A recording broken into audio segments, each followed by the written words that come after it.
সহচরে গণগোপী গোপী হনুমান। তাহলে ফুল বাগানকে দেখে গৌর কি মনে করেছে মায়েরা? বৃন্দাবন। আর সহচর গণকে দেখে কি মনে করলেন?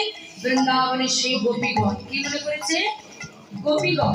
আজকে ভাবের আবেশে নবদ্বীপের মধ্যে দাঁড়িয়ে গৌরাঙ্গ মহাপ্রভু আমার গোপী গোপী বলে চিৎকার করে যাচ্ছে। কিন্তু বাবা এই যে গৌরহরি গোপী গোপী বলে ডাকছেন, আমরা সাধারণত জানি যে গোপী বাস করে কোথায় মায়েরা? গোপী কোথায় থাকে? গোপী এখন থাকে লন্ডন। হ্যাঁ, গোপী কোথায় থাকে? সুন্দরবন। সুন্দরবনে? হ্যাঁ। কোথায় থাকে?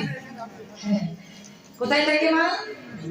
বৃন্দাবনে। আমরা সাধারণত জানি যারা বৃন্দাবনে বাস করে, যারা বৃন্দাবনের বাসিন্দা তাদেরকে গোপী বলে, নাকি? তাই তো? আমরা যারা এই বাংলাদেশে আছি আমরা গোপী হতে পারবো না। রাধে।